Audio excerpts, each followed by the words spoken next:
sent me unto you. And God said moreover unto Moses, thus shalt thou say unto the children of Israel, the Lord God of your fathers, the God of Abraham, the God of Isaac, and the God of Jacob has sent me unto you. This is my name forever, and it is my memorial unto all generations.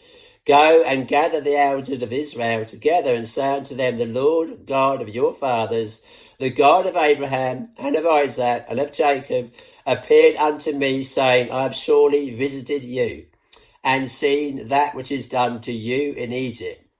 And I have said, I will bring you up out of the affliction of Egypt, unto the land of the Canaanites, and the Hittites, and the Amorites, and the Perizzites, and the Hivites, and the Jebusites, unto a land flowing with milk and honey. And they shall hearken to thy voice, and thou shalt come, thou and the elders of Israel, unto the king of Egypt. And ye shall say unto him, thus the Lord God of the Hebrews hath met with us. And now let us go, we beseech thee, 3 days' journey into the wilderness, that we may sacrifice to the Lord our God. I am sure that the king of Egypt will not let you go, no, not by a mighty hand.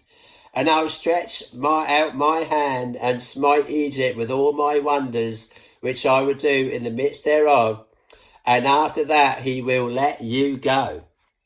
Well, Moses was going to do all of these wonders in God's name, so he hadn't done none yet. He's seen this burning bush. No miracles as such other than seeing this bush burning. This angel no doubt appearing to him, an angel of God's presence, and telling him all of this. But suddenly God was now going to show him the miraculous power of God and how he was going to do all of this through the miraculous. And I will give this people favour in the sight of the Egyptians. It come to pass that when ye shall go, ye shall not go empty. But every woman shall borrow of her neighbour, of her that sojourneth in her house, jewels of silver and jewels of gold and raiment. And ye shall put them upon your sons and upon your daughters, and ye shall spoil the Egyptians. So there's loads of those in Egypt that must have liked these children of Israel and didn't like Pharaoh perhaps, but couldn't bring themselves to come out of Egypt as they did. So they were like these days, you get so many various conspiracy theorists and all of these, and they're all coming out against the order and the order that's crumbling and the new world order that's coming in, and various people have their various voices and various beliefs and ways of seeing things. And we all kind of feel a form of let's say, affinity with these. And many of these are going to be the ones that are going to assist in helping people, like what was the same with Moses and the children of Israel. Many appear to favour them, and they, as God said, as Moses said, all of this coming true, and when this come to pass, lo, it will come. Then shall they know that a prophet had been amongst them. So indeed, Moses was getting all of this from God. And indeed, it did happen. When they finally left Egypt, the people in the land of Egypt that favoured the children of Israel helped them, as it said with here, giving them jewels of gold and raiment. And ye shall put them upon your sons and upon your daughters, ye shall spoil the Egyptians. So all of this was going to come to pass, and is Moses speaking all of this miraculous talk, though it hadn't happened yet, and he's going to the children of Israel to tell them all of this. How are they going to believe me? Yes, you just simply say, I am that I am have sent me. Right, so I'll tell them what happened. I saw this burning bush. I tell them I am that I am have sent me, that I've got to warn Pharaoh. Eventually, Pharaoh's going to let the children of Israel go. The people in the land of Egypt, some will favour us and help us with jewels of silver and jewels of gold and raiment. Yes, right. And Moses answered, chapter 4, Moses answered and said, but behold, they will not believe me. They will not believe me, nor hearken unto my voice, for they will say, the Lord hath not appeared unto thee. And the Lord said unto him, what is that in thine hand? And he said, a rod. And he said, cast it on the ground. Now here comes the miraculous. Miraculous enough for Moses, but will it be miraculous enough for somebody else? For other people, for thousands of people, in fact. We all hear of these people that have witnessed the miraculous, but when do they ever make it happen in front of our eyes? They've seen this, they've done this, God appeared to them and they went here and they healed and they did so many miracles, or so they say. But when do we actually see this happen?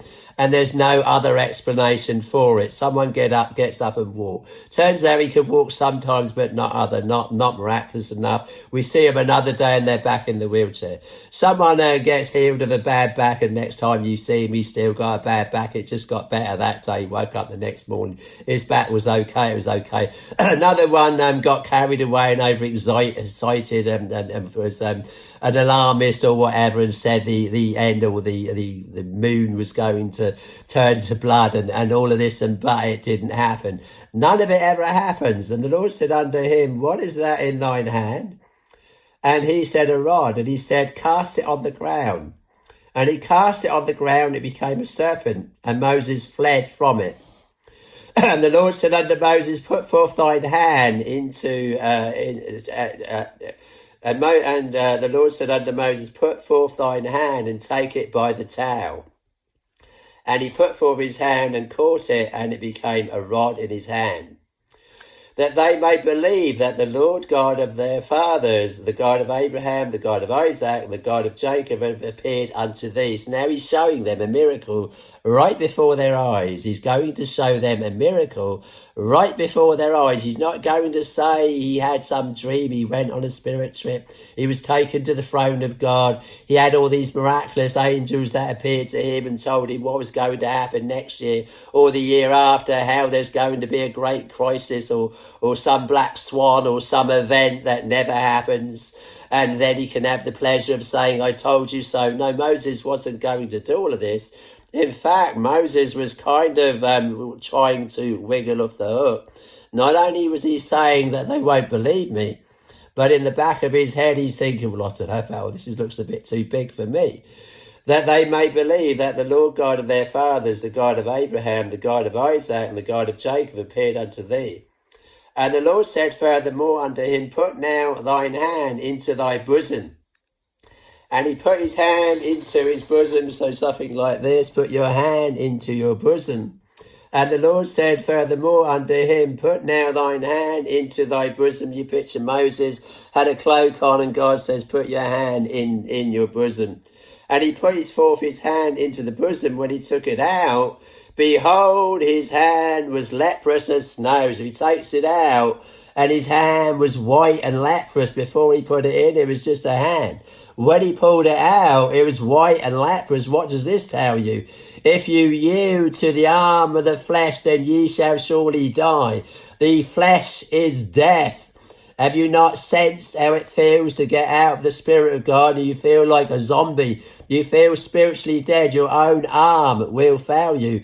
The only arm that's ever going to work here is the arm of the Lord. If you use the arm of the flesh will fail you. It'll be dead. It'll be white as leprous of snow. But if you use God's arm, then we yield to the Spirit of God, and we're leaning upon the everlasting arms of God.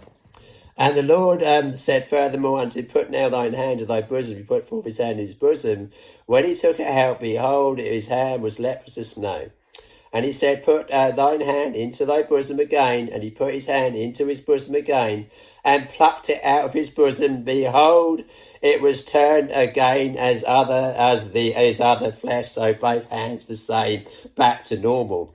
And it shall come to pass, if they will not believe thee, neither hearken to the voice of the first sign, the rod turning to a serpent, that they will believe the voice of the latter sign. And it shall come to pass, if they will not believe also these two signs, neither hearken unto thy voice, that thou shalt take the water of the river, pour it upon the dry land, and the water which thou takest out of the river shall become blood upon the dry land. So that really is just a quick summary, though it's long for on here. How do you explain all these things in a few short words? As few as you can keep them. Many people have not time. But this is just a quick summary of how it all began with Moses, how it all began with the children of Israel, how suddenly, like a bolt out of the blue, Moses found himself in the world of the miraculous that day when